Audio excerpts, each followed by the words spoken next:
फाल्गुन उत्तरते की फाल्गुन सुधी द्वादशी सन 1727 को वो परमात्मा आकर के वहाँ खड़े हुए, उनके पास विराजमान हुए, उपस्थित हुए। तो ग्वालों ने पूछा कि महाराज जी, हे महात्मा जी, आओ भोजन खा लो। वो भोजन खा रहे थे। परमात्मा ने कहा भी भोजन तो मैं खा के आया हूँ। फिर जैसे प्रसंग चलता है, पूछते हैं कहाँ से आए हो, कौन सा आपका गांव है। परमेश्वर ने कहा कि मेरा गांव सतलोक है और मैं वहां अपने गांव से खाना खा के आया हूं। उन्होंने पूछा कितनी दूर है तेरा गांव यहां से बाबा जी। परमेश्वर ने कहा कि मेरा गांव 16 शंख कोस की दूरी पर है। ग्वालों ने सुना 16 कोस, एक कोस लगभग 1.25 किलोमीटर का होता है। इस बात पर उन्होंने विशेष ध्यान नहीं दिया। कहा कि ठीक है महाराज जी, खाना नहीं खाते तो दूध पी लो, क्योंकि गौएं बहुत शरीफ होती थी, जब चाहे उसका दूध निकाल लिया करते थे पाली। कुछ एक ऐसी गौएं भी होती थी। परमात्मा ने कहा भी दूध अगर पिलाना चाहते हो तो कंवारी गाय का दूध पीता हूं मैं। वो ग्वाले कहने लगे महाराज जी, आप तो हमारे साथ मजाक करते हो, आपकी दूध पीने की नीयत नहीं है। कंवारी गाय कभी दूध देती है? तो परमात्मा ने कहा यदि तुमने पिलाना है तो पिलाओ, नहीं तो हम चलते हैं। उसमें अतिथि और साधु संतों की सेवा बहुत किया करते हैं। अगर साधु संत बगैर कुछ खाए पिए द्वार से चला जाता, अपमान मानते थे। उसमें गरीबदास जी 10 वर्ष के बच्चे खड़े हुए और अपनी एक प्रिय बच्ची थी, गाय की बछिया, कंवारी गाय, उसका गले में बंधा हुआ रस्सा पकड़ कर लाए और कहा देखो महाराज जी, ये कंवारी बछिया है, गाय है, इसके बच्चा भी नहीं हुआ है, ये दूध कैसे देगी भगवान। परमात्मा ने कहा कि तुम्हारे पास कोई ऐसा पात्र है 5-4 किलो का, 5-4 सेर का, जिसमें 5-4 सेर दूध आ जावे। उन्होंने कहा जी है, हमारे पास एक छोटा मटका है, छोटा घड़ा है। परमात्मा ने कहा लाओ। कबीर परमेश्वर ने कहा वो लाओ। वो धो मांज कर साफ करके लाए और कहा इसके नीचे रखो गाय के। गरीबदास जी ऐसे पकड़ के गाय के सतनों के नीचे बैठ गए। तब परमात्मा ने, कबीर परमेश्वर जी ने उस बछिया की कमर पर थपकी मारी, लंबे लंबे सतन हो गए और दूध की धार बह चली। वो पात्र भरते ही अपने आप बंद हो गई। गरीबदास जी 10 वर्षीय बालक ने परमेश्वर के सामने लाकर रखा कि ले भगवान, आपकी ही कृपा से दूध प्राप्त हुआ है कंवारी बछिया के, कंवारी गाय के, पी लो। आधा परमेश्वर ने मुंह लगा कर पी लिया और शेष कहा अन्य जितने भी ग्वाले बैठे थे पाली, उन पालियों से कहा कि ले भाई तुम भी पी लो बच्चों, अमृत है ये हमारे गांव से आया है, सतलोक से। अब वो जो बड़े पाली थे वो कहने लगे हम ना पीवें जादू जंत्र का। अन्नो बेराना तू कौन सी जात का, तने झूठा कर दिया। छुआछात बहुत ज्यादा थी पहले। गरीबदास साहिब जी ने कहा कि लो महाराज जी मुझे दे दो आपका बचा खुचा, और शेष बचा हुआ जितना पीना था उन्होंने पी लिया। सभी ग्वाले वहाँ से उठकर चले गए, दूर दूसरे वृक्षों के नीचे बैठ गए। जिस जंडी के पेड़ के नीचे सभी बैठकर खाना खा रहे थे, जहाँ परमात्मा ने ये लीला की, वो गाय भी वहीं उसी वृक्ष के नीचे थी। वो सब वहाँ से उठकर दूर चले गए कि ये पता नहीं कैसा जादूगर है, और हमने पिए इसके जूठे दूध को। दूर दूर जाके बैठ गए। अकेले गरीबदास जी वहाँ पर रह गई। परमात्मा ने उस बच्चे को समझाना प्रारंभ किया कि बेटा तू बहुत अच्छी आत्मा है और भक्ति किया कर। तब गरीबदास जी ने कहा कि महाराज हम तो भक्ति बहुत करते हैं। किसकी भक्ति करते हो? कि हमारे यहाँ पड़ोस गांव में शिव का मंदिर है, शिव जी पूजते हैं, और भी कई बताई जैसा भी छठे महीने वर्ष में जो पूजाएं हम करते रहते हैं। तब परमात्मा कबीर देव जी ने उनको सब कहानी सुनाई, बता के बेटा जो साधना तुम कर रहे हो ये मोक्षदायक नहीं है। कोटि जन्म तो भर मत होगे, कुछ ना हाथ लगा रे। कुकर सुकर खरबया बोरे, कौआ हंस बुगारे। कोटि जन्म तू राजा की न्या, मिटी न मन की आशा। और भिक्षुकों के दर दर घूम्या, ये मिला ना निर्गुण रासा। इंद्र कुबेर ईश की पदवी, ब्रह्मा वरुण धर्मराया। और विष्णुनाथ के पुरकों जाके तू फिर भी वापस आया। असंग जन्म तन मर्त्या हो गए, जीवित क्यों ना मरे रे। द्वादश मद महल मठ बोरे, बोर ना दे धरे रे। दोजक बहिष्ठ सभी ते देखे, राजपाट के रसिया। तीन लोग से तरपत नाही, ये मन भोगी खसिया। सतगुरु मिले तो इच्छा मेटे, पद मिल पदे समाना। चल हंसा उस लोक पठाऊं, जो आदि अमर अस्थाना। चार मुक्ति जा चंपी करती, माया होरी दासी। दास गरीब अभय पद पर से, वो मिले राम अविनाशी। अब ये ज्ञान परमात्मा ने गरीबदास जी के अंतःकरण में फीड किया था, जो फिर गरीबदास जी ने आगे आके परमात्मा का दिया हुआ ज्ञान लिपिबद्ध करवाया। इसमें परमात्मा ने समझाया कि बेटा जो साधनाएं जिन भगवानों को तुम परमात्मा माने हुए हो, इनकी भक्ति करने से मोक्ष नहीं होता, जन्म और मृत्यु का रोग समाप्त नहीं होता। कठिन कठिन साधनाएं करके साधक बड़ी बड़ी यानी देव पद को प्राप्त कर लेते हैं, और फिर अपना पुण्य अक्षीण होने पर फिर दोबारा जन्म और मृत्यु में आ जाते हैं। परमात्मा बताते हैं, मन तू चल रे सुख के सागर, जहाँ शब्द सिंधु रत्नागर। अब सुख सागर किसे कहते हैं? शंखों लहर मेहर की उपज, कहर नहीं जा कोई। दास गरीब अचल अविनाशी, सुख का सागर सोई। शंखों लहर मेहर की उपजे, और कहर नहीं जहाँ कोई। जैसे कभी कभी एकांत स्थान पर बैठे हो, परमात्मा की याद आ रही हो, उसमें अचानक शरीर के अंदर एक ऐसी हिलोर उठती है, कोई भी बुरा नजर नहीं आता, एकदम शांत स्वभाव हो जाता है।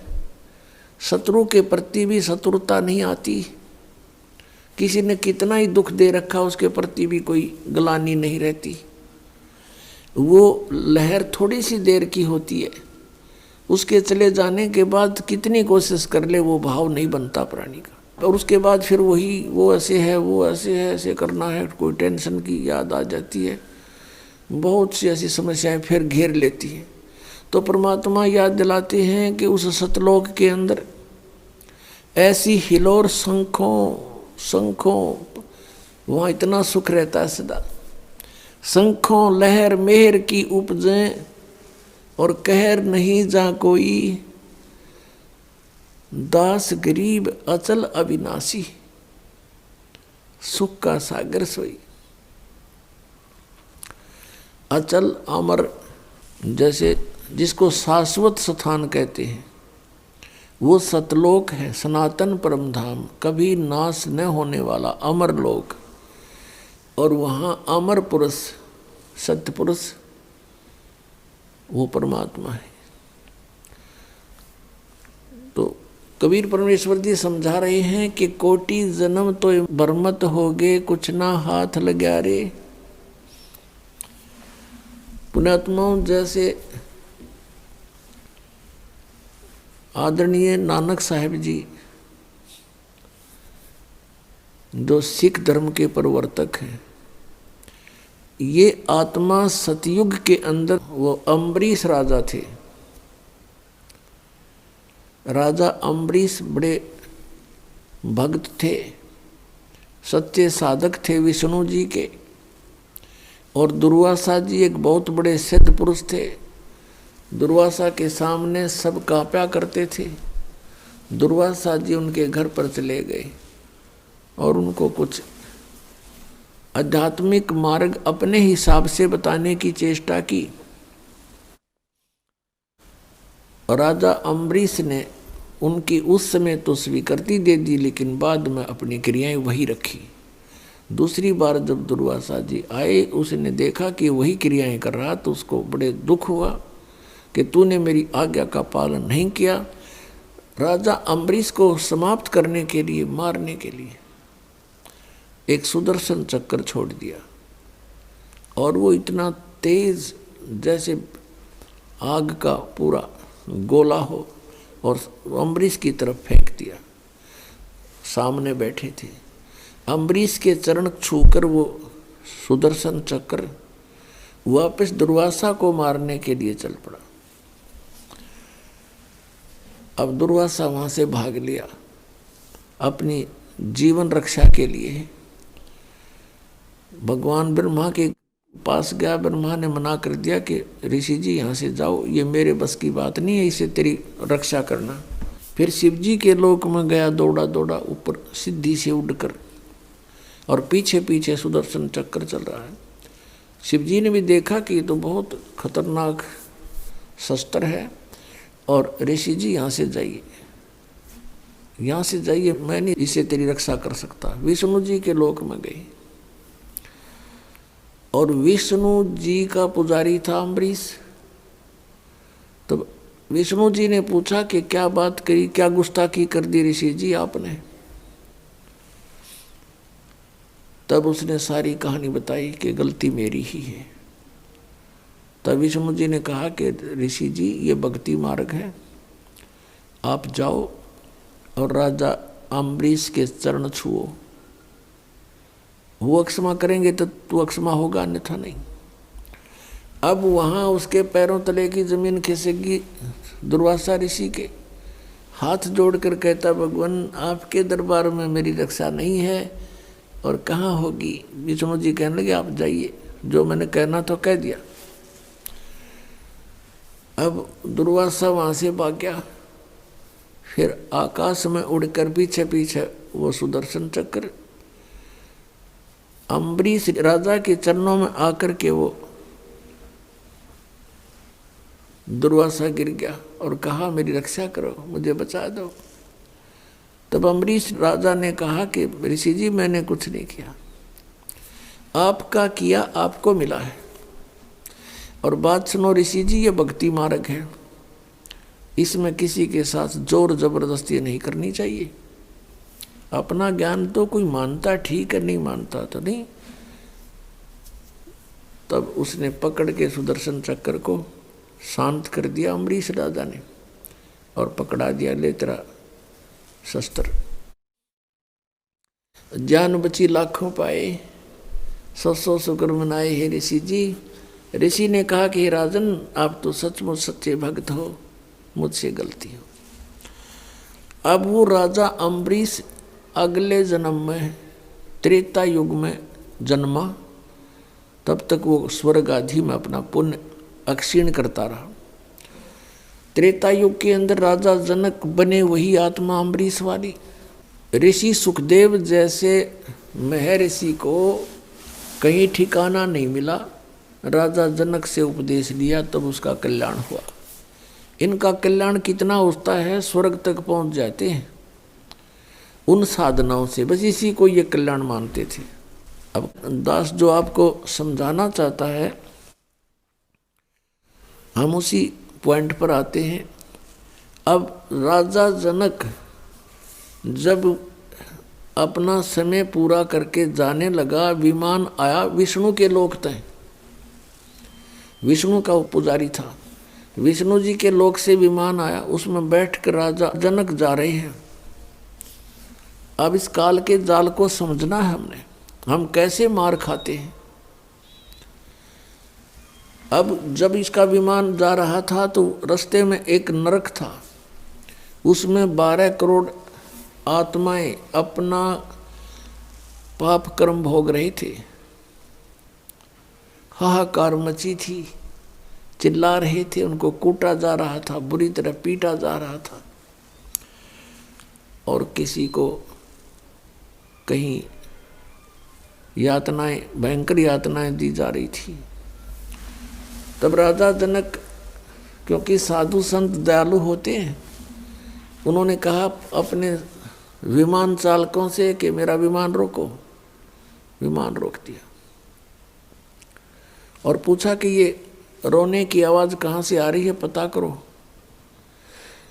तो उन्होंने बताया कि जो लेकर जा रहे थे वो पार्षद, उन्होंने बताया राजन यहाँ पर एक नरक है और इस नरक में अपने पाप कर्म का भोग प्राणी भोग रहे हैं, उनको दी जा रही यातना से वो चिल्ला रहे हैं। राजा जनक ने कहा कि इनको सबको छोड़ दो, इनको सबको छोड़ दो। तब उन पार्षदों ने कहा कि राजन यहाँ आपका आदेश नहीं चलेगा, यहाँ तो धर्मराज का आदेश चलता है। तब उस राजा जनक ने कहा कि धर्मराज से मेरी बात कराओ। धर्मराज वहीं पर आ गए और कहा राजन आप चलिए, आप तो स्वर्ग के अधिकारी हो, ये तो नरक है।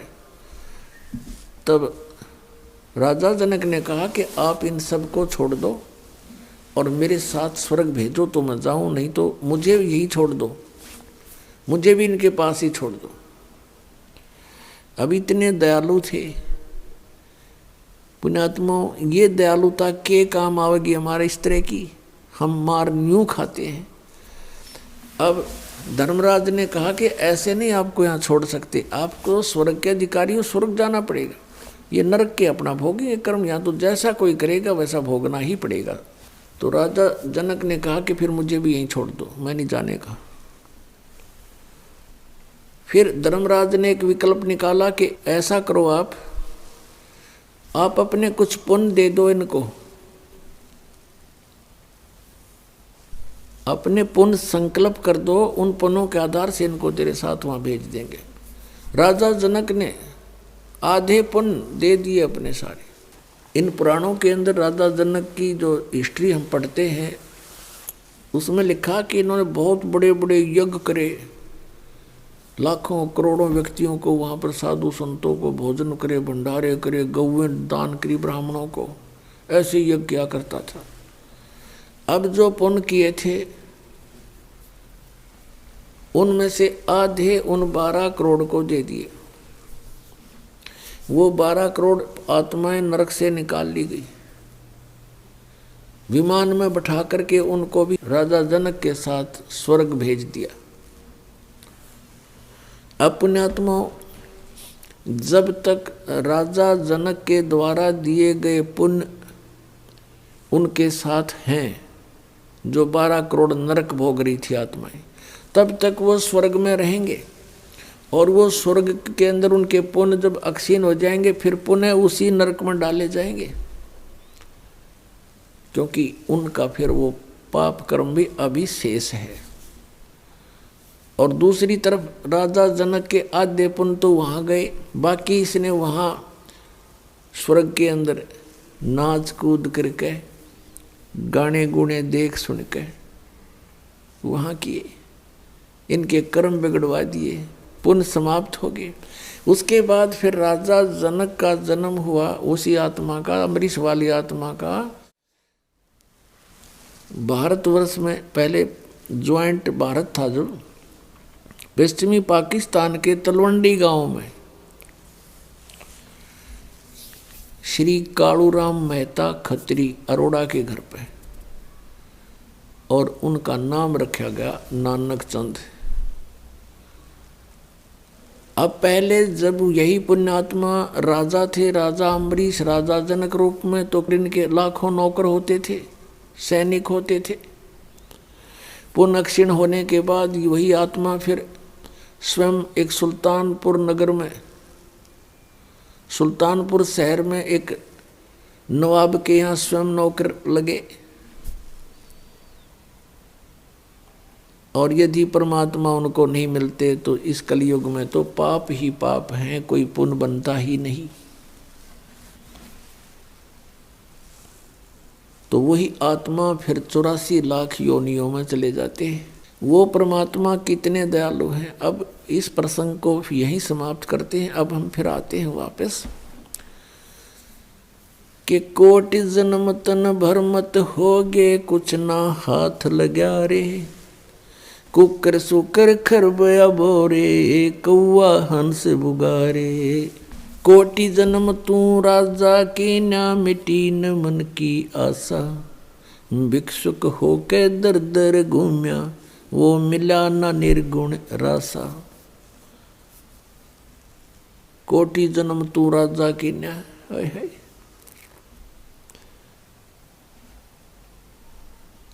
और मिटी न मन की आशा।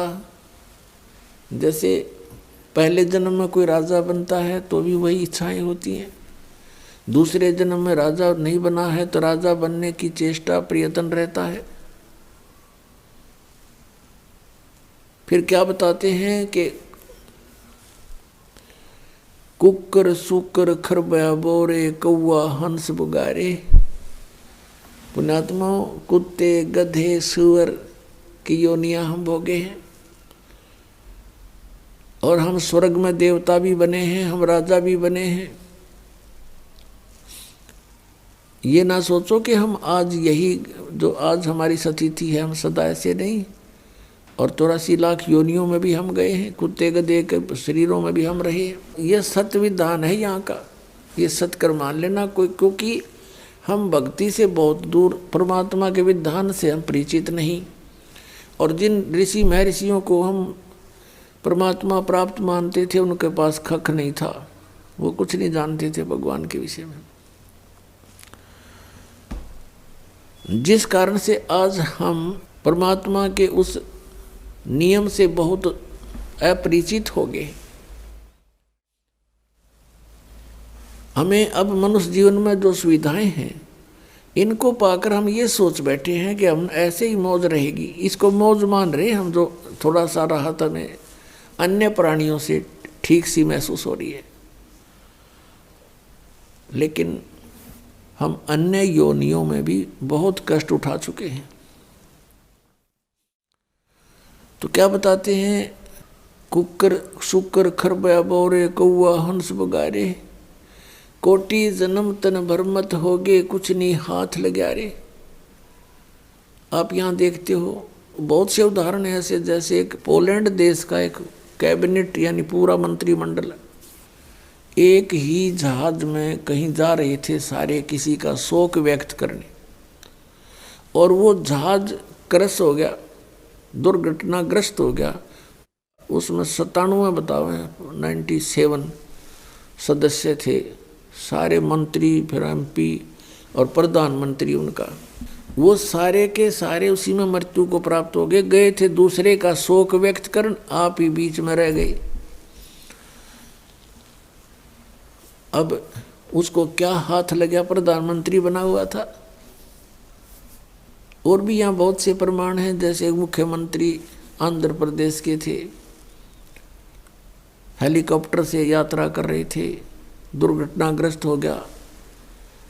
तीसरे दिन तो उसका शव मिला था, कोई फर्स्ट एड करने नहीं पाया उसको।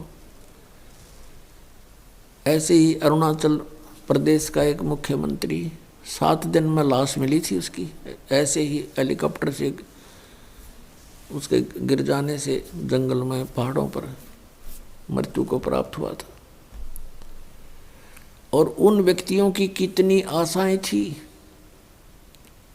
पता नहीं कहाँ कहाँ के प्रोग्राम मीटिंग रखी हुई थी, अब कहाँ गई वो। ऐसे ही बहुत सी बातें हमें याद हैं। और प्रतिदिन ये तो बड़े बड़े व्यक्तियों की, जो जिनको हम बड़े मानते हैं, उनकी घटनाएं सुना रहे हैं आपको, और जनसाधारण को आप देखते ही हो। तो कोटि जन्म तन भरमत हो गए, कुछ नहीं हाथ लगा रे। मुख्यमंत्री था, प्रधानमंत्री था, अब मृत्यु का प्राप्त हुआ, भक्ति करी नहीं, कुत्ता बनकर घूम रहा है सैर सपट्टे करता हुआ, या कहीं प्रेत बनकर भटक रहा है, उसको क्या मिला उस प्रधानमंत्री के पद से। तो पुण्यात्मा, जो इस मनुष्य जीवन से हमने करना चाहिए वो भूल गए हम, और साधना करते हैं, शास्त्र विरुद्ध त्याग कर करते हैं, उसे कोई लाभ होना नहीं। गीता जी अध्याय नंबर 16 के श्लोक 23 में कहा कि शास्त्र विधि को त्याग कर जो मनमाना आचरण करते हैं, उनको न तो कोई सुख हो सकता है, ना उनकी गति हो, ना कोई सिद्धि को प्राप्त हो सकते, अर्थात यूजलेस। इस प्रकार हम अपने मनुष्य जीवन को व्यर्थ करते रहे। इंद्र कुबेर ईश की पदवी, ब्रह्मा वर्ण धर्मराया। ओए होए, इंद्र कुबेर, कुबेर धन का देवता यानी वित्त मंत्री एक ब्रह्मांड का, और इंद्र स्वर्ग का राजा। ईश ब्रह्मा विष्णु महेश की पदवी भी आप जी ने बहुत बार प्राप्त की है। बताओ, अब ये बातें हमें किसी ने ज्ञान कराया नहीं, हम इन्हीं घिसी पिटी उस अज्ञान लोकवेद के आधार से अध्यात्म ज्ञान सुना करते थे। अब हमें पता चला कि हम कितने युगों से कष्ट उठा रहे हैं। तो पुण्यात्माओं, इस प्रकार का ज्ञान आदरणीय गरीबदास साहिब जी को परम पूज्य कबीर परमेश्वर जी ने बताया, जो जिंदा महात्मा के रूप में वहाँ प्रकट थे। अब छोटा सा 10 वर्ष का बालक बहुत प्रेरित हो जाता है, बहुत कुछ समझने योग्य होता है। एकदम हृदय में ऐसी प्रेरणा बन गई, चरणों में गिर गया और कहने लगा, परमात्मा, क्या इन ब्रह्मा विष्णु महेश से भी ऊपर कोई और प्रभु है? तब परमात्मा ने कहा, बेटा, ये तो एक ब्रह्मांड के अंदर समझ लो एक विभागीय मंत्री है। रजगुण विभाग के ब्रह्मा जी, सतगुण विभाग के विष्णु जी, और तमगुण विभाग के शिव जी। इनके पिता हैं ज्योति निरंजन काल, जिसे सरपुरुष कहते हैं। गीता जी अध्याय नंबर 15 के श्लोक नंबर 16 और 17 में 3 पुरुष बताए, एक सरपुरुष, एक अक्षर पुरुष। सरपुरुष तो ये ब्रह्म है, 21 ब्रह्मांड का स्वामी, जिसको काल भगवान कहते हैं, और अक्षर पुरुष 7 संख ब्रह्मांड का स्वामी, जिसको परब्रह्म भी कहते हैं। ये दोनों प्रभु, पुरुष माने प्रभु, और इनके अंतर्गत जितने प्राणी हैं ये सब नाशवान हैं। जीव आत्मा किसी की नहीं मरती, वो तो कुत्ते के देखी भी नहीं मरती। 15वें अध्याय के 17वें श्लोक में फिर कहा है कि उत्तम पुरुष तू अन्य परमात्मा इति उदाहरते। उत्तम पुरुष यानी श्रेष्ठ परमात्मा तो इन ऊपर वर्णित 16वें श्लोक में कहे दोनों पुरुषों से, सरपुरुष और अक्षर पुरुष से भी कोई और है, अन्य है, और वही परमात्मा कहता है, और वही तीनों लोकों में प्रवेश करके सबका धारण पोषण करता है। वो उल्टे लटके संसार रूपी वृक्ष की मूल है, जड़ है। तो इस प्रकार गरीबदास साहिब जी को परम पूज्य परमेश्वर कबीर जी ने सर्व ब्रह्मांडों की रचना का ज्ञान कराया। बच्चा बड़ा ध्यान से सुन रहा है, और फिर प्रेरणा हुई कि हे परमात्मा, आप तो समर्थ हैं। जब आप एक कंवारी गाय का दूध निकाल सकते हो मालिक, आप सब कुछ कर सकते हो। छोटे से बालक का हुआ, बहुत बड़ी बात खटक गई उसका, और कहा, परमात्मा, मुझे अपना गांव दिखा दो। आप कहाँ से आए हो, मुझे भी ले चलो एक बार आपके गांव में। और गरीबदास साहिब जी ने पूछा कि हे प्रभु, ये इतना स्वादिष्ट दूध मैंने कभी नहीं पिया। दूध डेली पीता हूँ मैं, लेकिन जो दूध आज इस कंवारी गाय से मुझे प्राप्त हुआ आपकी कृपा से, ऐसा स्वादिष्ट दूध मुझे कहीं नहीं मिला। तब परमात्मा ने कहा, बेटा, ये यहाँ के लोगों का दूध नहीं, ये मेरे गांव से दूध आया था, सतलोक से। हे परमात्मा जब वहाँ का यहाँ कैसे पहुँचा, ये मेरी शक्ति का काम है। तब कहा मुझे भी एक बार आप ले चलो वहाँ पर। तब परमेश्वर ने उस आत्मा को साथ लिया, ब्रह्मा विष्णु महेश का स्थान दिखाया, उनकी स्थिति से परिचित कराया। यहाँ के न्यायाधीश जो सबका लेखा जोखा करता है, सबको दंड देना है या कोई स्वर्ग प्राप्ति करवानी है, जहाँ सबका अकाउंट होता है, वहाँ पहुँच गए गरीबदास जी को लेकर के। जो ही परमात्मा कबीर देव जी जिंदा महात्मा के रूप में, जिंदा संत कैसे होते मुसलमानों के अंदर होते हैं, एक ओवरकोट सा पहनते हैं, एक काला सा ओवरकोट पहनते हैं घुटनों से नीचे तक का, और एक कच्छा पहनते हैं घुटनों से ऊपर तक का, और एक काला सा टोप ऐसे लंबे से ढंग से बना करके चद्दर का। वो ऐसी वेशभूषा वाले को जिंदा महात्मा कहते हैं। और परमात्मा जब भी जिस आत्मा को मिले इसी वेश में मिले हैं। जब वहाँ पहुँचे तो परमात्मा धर्मराज के दरबार में, यहाँ के चीफ जस्टिस के दरबार में पहुँचे 21 ब्रह्मांड के। और जाते ही धर्मराज ने कुर्सी त्याग दी, अपना आसन छोड़ दिया, और उसको परमात्मा का और ही रूप दिखाई दे रहा था। और एकदम खड़े हो गए और कहा आओ महाराज बैठो। तो परमात्मा ने खड़े खड़े जैसे उच्च अधिकारी छोटे कर्मचारी अधिकारी के ऊपर को आदेश देता है, उस समय वो उसको डांट के तरीके से भी बोलता है। ऐसे परमात्मा उस धर्मराज को कह रहे हैं। गरीबदास साहब ने फिर बाद में बताया कि धर्मराय दरबार में देई कबीर तलाक, मेरे भूले चूके हंस को तू पकड़िए मत कजाक। कजाक है जैसे डांट मारते हैं। तो इस प्रकार धर्मराज कर जोड़कर खड़ा हो गया। बोले पुरुष कबीर से धर्मराज कर जोड़, आपके जीव न पकड़ो ने मन 2 ही लाख करोड़। अब इस तरह अपनी समर्थता से परिचित कराया कि मैं क्या हूं। फिर वहां से निकल कर वहां पहुंचे परमात्मा जहां ये काल बैठा था 21वें ब्रह्मांड के अंदर, और जहां से सतलोक जाने का एक रास्ता है, वहां ये चौकस रहता है कोई प्राणी इधर से निकल ना जावे। और जो ही परमात्मा वहां पहुंचे और परमेश्वर ने गरीबदास जी से कहा कि बेटा देखना ये है वो काल भगवान, वो बैठा काल, और ये कभी किसी के सामने नहीं आता, इसने प्रतिज्ञा कर रखी है। गीता जी अध्याय नंबर 7 के श्लोक 24-25 में ये कहता है, अर्जुन श्री कृष्ण में प्रवेश करके बोल रहा है कि अर्जुन मेरा ये वास्तविक रूप है, विराट रूप। जैसे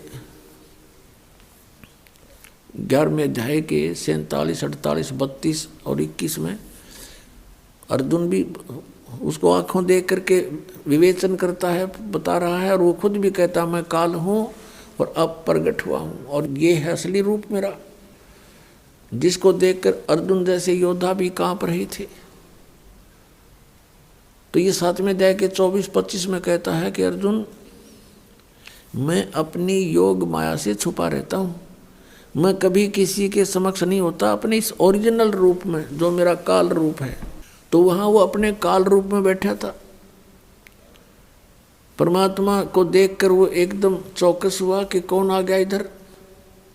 तब परमेश्वर ने कहा देखना बेटा ये किसी को नहीं जाने देता इधर से, चाहे ब्रह्मा हो चाहे विष्णु चाहे शिव, यहाँ नहीं आ सकता, किसी की हिम्मत नहीं। और मैं इब सतनाम का जाप करूँगा, एक सतनाम मंत्र है 2 अक्षर का, उसका जाप करूँगा और देखना ये कैसे हो जाएगा। अब परमात्मा ने लीला करनी थी, 2 अक्षर का नाम वो सतनाम जाप किया और एकदम नीचे को गर्दन कर ली, नहीं तो यूँ ऐसे आंकड़ा बैठा था कौन आ गया, एकदम नीची गर्दन होगी, यूँ विवश हो गया उस मंत्र के जाप के सामने। और कबीर साहब ने उसके सिर पे पैर रखा और कहा आजा बेटा चल ऊपर को। अब क्या बताते हैं कबीर साहब, जैसे फणपति मंत्र सुन रखे फन सकोड़ी, ऐसे बीरा मेरे सतनाम से यू काल लेवे मुंह मोड़े। ये सतनाम इतना प्रबल है 2 अक्षर का कि जैसे फनपति, फनपति माने सर्प सांप, और ऐसे फन फैलाए खड़ा हो और गारडू एक मंत्र बोल देता है सुपेरा, उस मंत्र के बोलते ही वो अपने फन को नीचे कर लेता है, सकोड़ लेता है यानी इकट्ठा कर लेता है, फैलाया नहीं रह सकता वो, उसमें कोई क्रियाकरण की हिम्मत नहीं रहती। परमात्मा बता रहे हैं कि ऐसे मेरे सतनाम के सामने यूं काल मुंह मोड़ लेता है, झुक जाता है। जैसे फनपति मंत्र सुन रखे फन सकोड़, ऐसे मेरे सतनाम तयू काल लवे मुंह मोड़े। अब ऊपर जाकर के जब क्या देखा, सतलोक में प्रवेश किया 12वें द्वार में। अभी तक हमने 10वां द्वार सुना था, क्योंकि इनकम्प्लीट नॉलेज, इनकम्प्लीट बिल्कुल उलट बेकार व्यर्थ का ज्ञान सुना हुआ था। ये केवल एक ब्रह्मांड तक की है ये 10वां द्वार, और 11वां द्वार है जब काल के 21 ब्रह्मांडों को पार करके 7 संग ब्रह्मांड इस अक्षर पुरुष के उसमें प्रवेश करते हैं, वो है 11वां द्वार। और फिर 7 संग पार करके सतलोक में प्रवेश करते हैं, वो है 12वां द्वार। तो अभी इस शब्द में लिखा है, जैसा भी आपको सुना था कि 12 मद महल मठ बोरे बहुर ना दे धरे रे, असंग जन्म तन मरत्या होगे जीवित क्यों ना मरे रे। और 12 मध्य, 12 माने 12, मध्य महल मठ बोरे, वो परमात्मा का वो परम पद, वो सतलोक सनातन परम धाम वहाँ है वो मठ। मठ माने स्थान, जहाँ जाने के बाद बहुर ना दे धरे रे, जहाँ जाने के बाद साधक फिर लौट कर कभी संसार में नहीं आते, वो 12वां द्वार है। अभी तक ये जितने भी पंथ थे, जितने भी संत थे, परमात्मा परिचित संतों को छोड़कर वो केवल 10वें द्वार तक ही सीमित थे। वो काहे के सतलोक गए होंगे फिर, अंडरस्टूड है। जब सतलोक में प्रवेश किया, वो तेजों में लोक है। जैसे हीरा अपने आप चमकता है, ऐसे ही वो सतलोक अपने आप प्रकाशित है, स्वप्रकाशित है। और उसमें परमेश्वर कबीर देव जी, कबीर साहिब जी अपने अन्य रूप में विराजमान थे।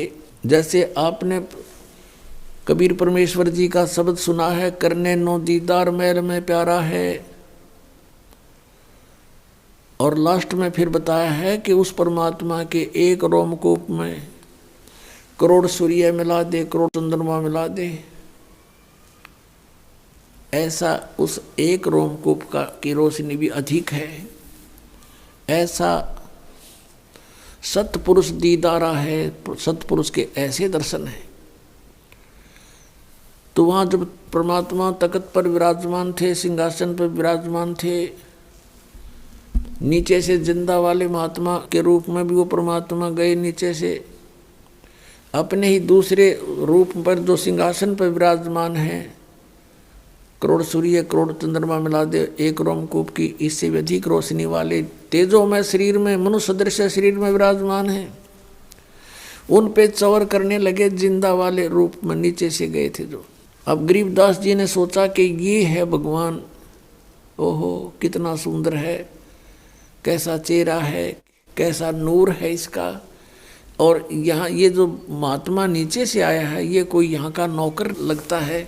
गरीबदास जी इतनी सोच ही रहे थे, उसी समय तेजों में शरीर खड़ा हुआ, जिंदा वाले शरीर में नीचे से गए थे साधु रूप में, वो विराजमान हुए उसी सिंहासन पर, असंग ब्रह्मांड के कंट्रोलर के सिंहासन पर। और वो जो तेजों में शरीर जो भगवान दिखाई दे था, परमात्मा नजर आव था, वो लगा चंवर कर जिंदा के ऊपर नौकर की तरह।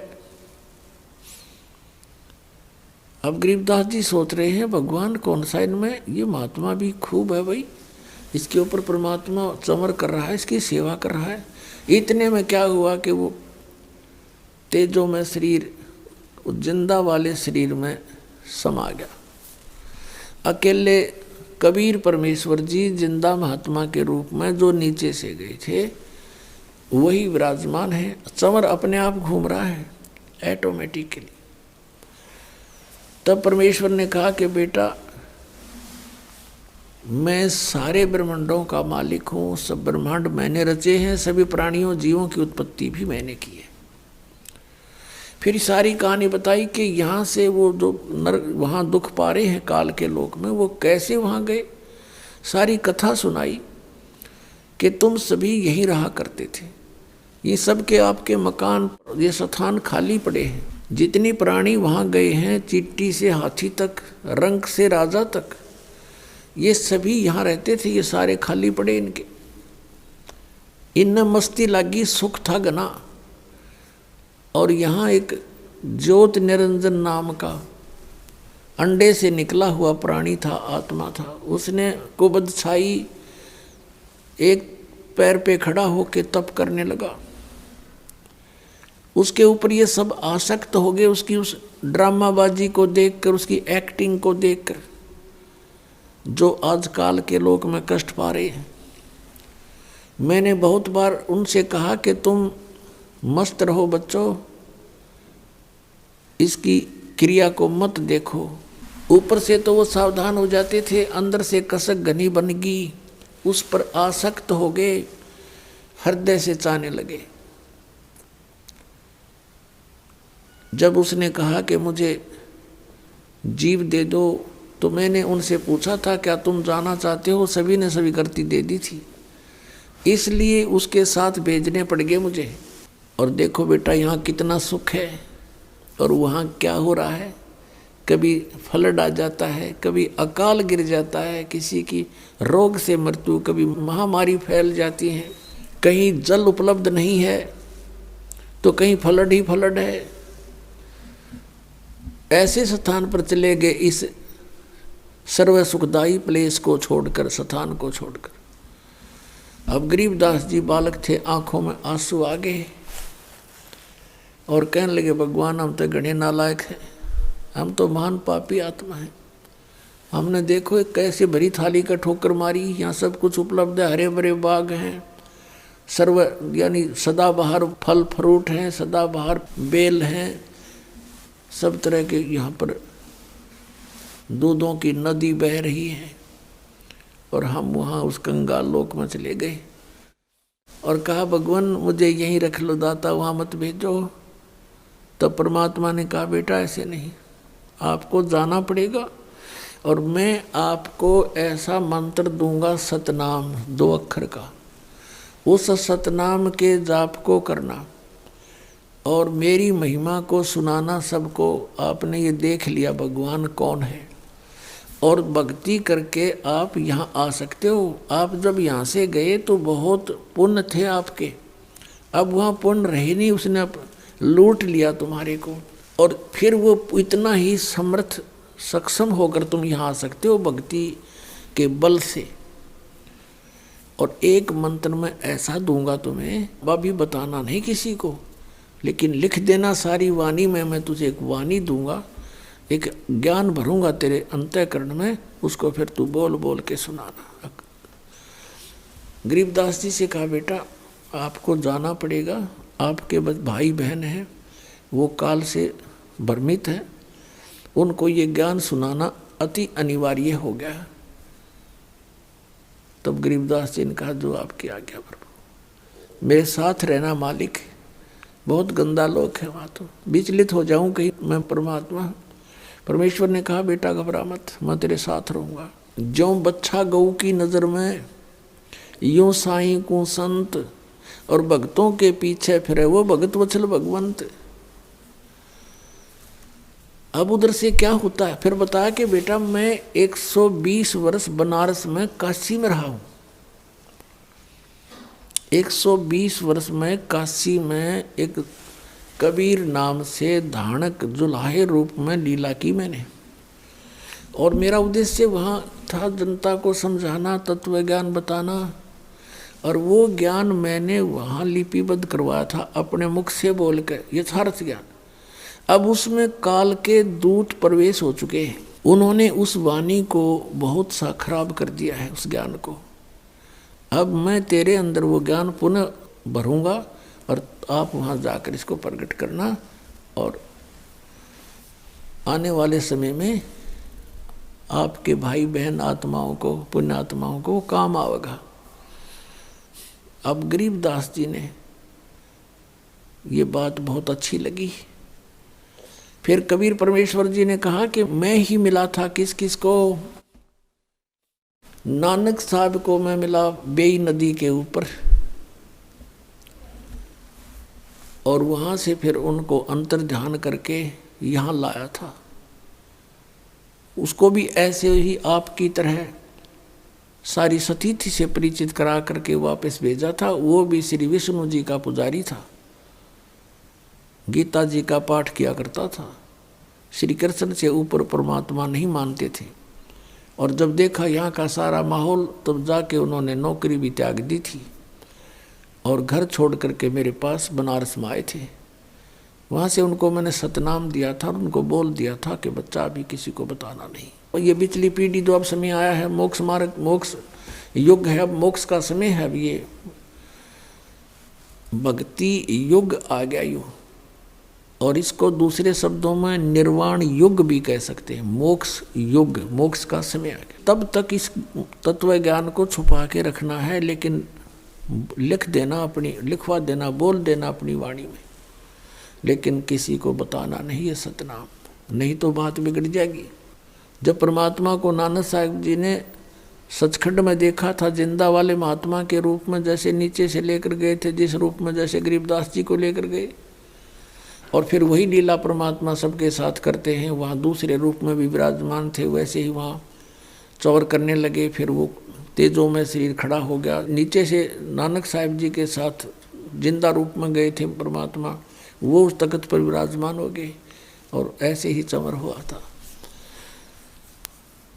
फिर उनको कहा था कि मैं बनारस में, काशी में धानक रूप में रह रहा हूँ।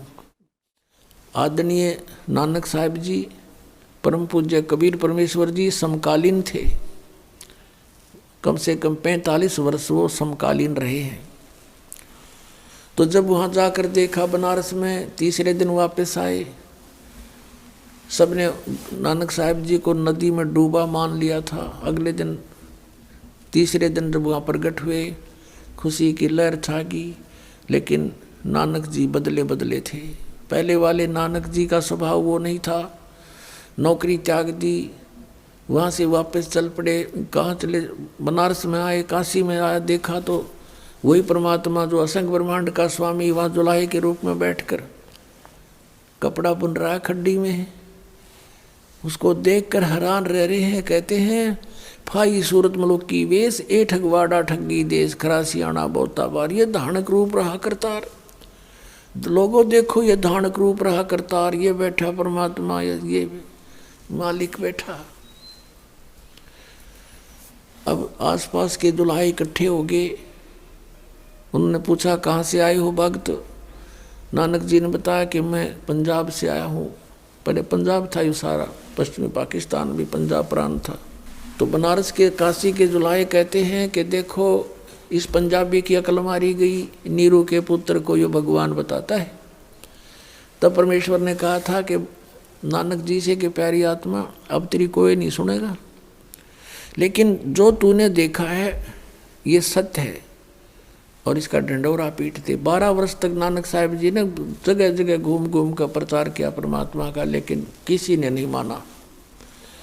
फिर परमात्मा का आदेश हुआ कि आप शांत हो जाओ, अपनी भक्ति करो। लास्ट के 16 वर्ष वो अपने खेतों में रहे और भक्ति करते रहे। जो उनके निकट आता था उनको ज्ञान समझाते रहे। तो गरीबदास साहिब जी को उधर समझा रहे हैं परमात्मा कि ऐसे ऐसे मैं बहुतों को मिला हूं और मैं पूर्ण परमात्मा हूं। उधर से क्या हुआ कि गरीबदास जी का शरीर वहीं पर रह गया था।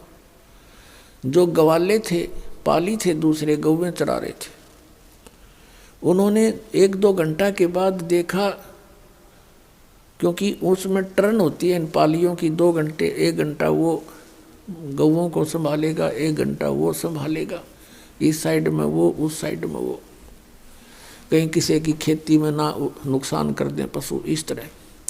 तो जब उसका नंबर आया गरीबदास जी का, 1-2 घंटे के बाद उन्होंने संभाला कि भी वो लड़का कहाँ है, बोला, उसका नंबर आ गया, टर्न आ गई उसकी गौ घेरने की। वहाँ जाकर एक ने कहा, गरीबू, गरीबदास जी को गरीबू कहा करते थे, गांव में ऐसे ही बोलते हैं। और गरीबदास साहिब जी का मूल गांव तो करौथा है, जहाँ दास का आश्रम था, अब भी है। वहाँ मूल गांव तो वो था, लेकिन वहाँ उनके नानके थे। गरीबदास साहिब जी की माता का कोई भाई नहीं था और उनके पिताजी के ज़मीन बहुत घनी थी, 1400, पौने 1400 एकड़ ज़मीन थी। तो गरीबदास जी के पिताजी को वहाँ घर जमाई रख लिया था गरीबदास जी के नाना जी ने। और गरीबदास जी का जन्म भी वहीं हुआ था, छुडानी गांव में।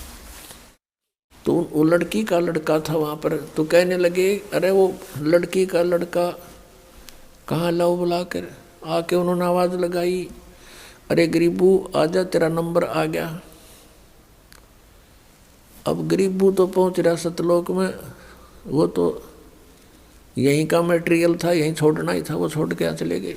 निकट सी जाके आवाज़ लगाई, ऐसे बैठे थे आसान, ऐसे आम व्यक्ति बैठ जाता है, निकट सी जाके आवाज़ लगाई, रे गरीबू खड़ा हो ले। बिल्कुल साथ जाके देखे तो जैसे समाधि लगाए बैठा हो, पकड़ के उस किसी ने हलाया, जो बुलाने गया था, अरे भगत जी खड़ा हो। अब वो ऐसे गिर गए पीछे ने, देखा है तो मर गया, मृत्यु होगी। दूसरे पालियों को बुला, आ जाओ आ जाओ, तो मर गया लड़का।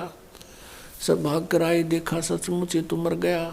अरे इसने जंतर मंत्र का दूध पी लिया, मरना तो था ही, बहुत मना किया हमने। अब उधर से गांव की तरफ भागे 2-3 पाली। गांव वहां से लगभग 2